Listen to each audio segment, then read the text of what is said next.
My boyfriend roughly yanked off my prosthesis and handed it to his attractive secretary to use as a vomiting receptacle. After she finished, she disgustedly threw it out of the car window. I hastily tried to get out of the car to retrieve it, but she deliberately reached out and pushed me down. Watching them drive away, I immediately called my fiancé, ending this decade-long joke. As the roar of Lennon's luxury car faded into the distance, I sank to the ground, drained of energy. His cold, indifferent eyes flashed in my mind, but I felt nothing, just a hollow numbness. It was already 2 a.m. and I was stranded in a suburban villa district. No taxis in sight. I had no choice but to call Aaron Russell, my fiancé, who was arranged by my parents. To my surprise, he picked up instantly. I took a deep breath and tried to keep my voice steady. "Can you come to the eastern suburbs and pick me up? I've decided to marry you." There was a brief silence on the other end before Aaron's voice returned, filled with warmth and excitement. "Of course. Stay where you are. I'll come get you right away." He insisted I keep the line open, and somehow, that small gesture brought me a flicker of comfort. After graduating college, my family wasted no time arranging a marriage for me. Aaron, I was told, was perfect. He had everything: status, looks, and an impressive education.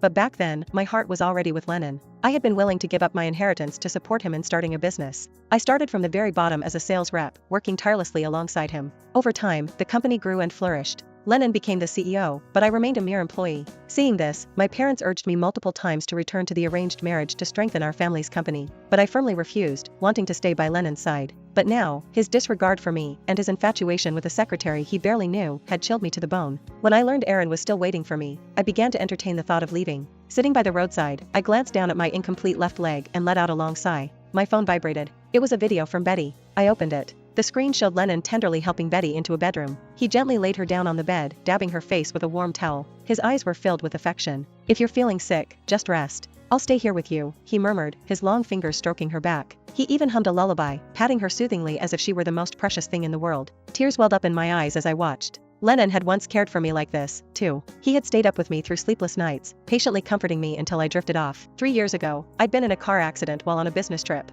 The crash left me with no choice but to amputate my leg. The trauma didn't end there. I developed severe PTSD, and insomnia became my nightly torment. Back then, Lennon had stayed by my side, his deep voice humming lullabies to calm me. He would hold my hand, pressing a tender kiss onto my fingers. "Audrina, I swear I'll always be here for you. I'll only love you." The memory of his devotion was like salt in my wounds. It was knowing how nice he used to be that made his betrayal even more excruciating. I closed the video and wiped away my tears. A low rumble of an engine grew louder. A sleek black Maybach pulled up, and Aaron stepped out. His refined presence made him look like a prince. Carefully, he helped me into the passenger seat. Neither of us spoke for a while. Eventually, I broke the silence. "I don't have any particular requests for the wedding. You can handle it however you like." Aaron handed me a handkerchief, his voice gentle. "There's no rush, Audrina. We have all the time in the world." When we got back to my place, he arranged for a family doctor to tend to my injuries. Once my face was bandaged, I started packing up my belongings. Lennon didn't return until 10 the next morning. Finding me still lounging in bed, he burst into the room, yelling, "Why didn't you answer my calls? I've been looking everywhere for you."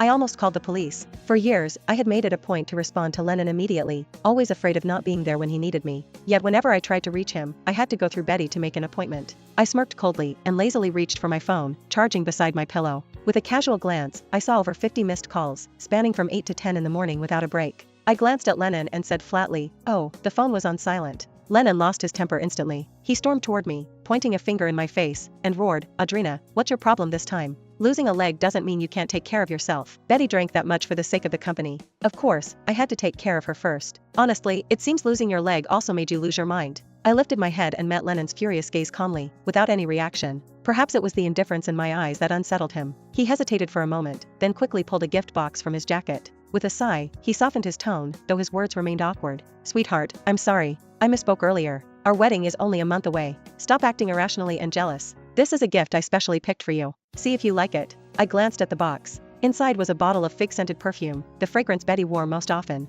Instead of reaching for it, as I usually would, I pulled the blanket over my head. "I don't like it. Are you done? I need to rest." With that, I turned away from him, cutting off the conversation. Lennon's face darkened. He grabbed his coat and slammed the door on his way out. I lay there, and the tears I'd been holding back poured out. Ever since Lennon met Betty, he hadn't stopped mocking me for losing my leg, calling me irrational, and accusing me of being jealous. He attributed everything to my disability, claiming it made me envy Betty. He said I envied her youth, beauty, and flawless figure. She always flaunted her curves in tight skirts that showcased her long, pale legs. Meanwhile, I kept myself wrapped in layers. I only wore skirts that fell all the way to my ankles, devoid of any appeal. He said I was utterly lacking in aesthetics. But if it hadn't been for the mess Lennon caused back then, I wouldn't have been driving late at night to meet a client, and I wouldn't have been hit by a fatigued driver. That accident left a scar on my heart, but I never blamed anyone. I bore the phantom pain in silence, endured the grueling rehabilitation, and picked myself up after countless falls. I still remembered Lennon's tearful promise during those dark days. Audrina, you're my everything. I'll never give up on you. He even swore to be by my side for life. But once Betty appeared, Lennon's heart changed completely. He began using my disability as a weapon to wound me again and again.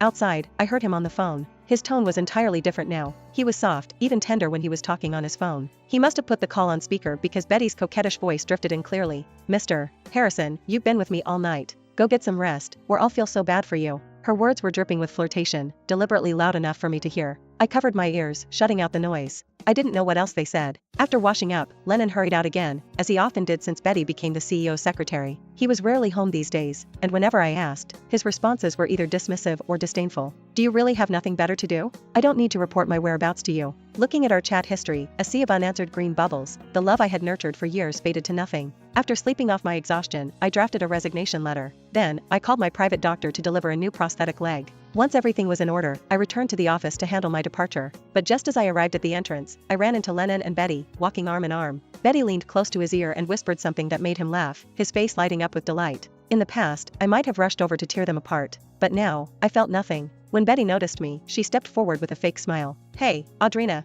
isn't it past check-in time? Doesn't this count as being late? Her smug expression flickered as if seeking Lennon's approval. Rules are rules, Lennon said, crossing his arms and glaring at me like I was a delinquent. If you're late, go to HR and accept the penalty. Deductions will be made accordingly. Don't expect special treatment. I met their stares with calm indifference. Understood, Mr. Harrison. I'll head there right away. Hearing the way I addressed him, Lennon's expression turned icy. I ignored the brewing storm on his face and brushed past the two of them without hesitation. I had already planned to resign, so I took the opportunity to submit my resignation letter to HR. Amy Sandoval, the HR director, was a veteran employee from the company's founding days. She knew exactly how much I had sacrificed for both Lennon and the company. When she saw I had made up my mind, she gave up trying to dissuade me. Reluctantly, she helped process my resignation. To my surprise, it was approved in less than 5 minutes. I wondered at Lennon's efficiency, but soon my phone rang. It was Betty, the CEO's secretary.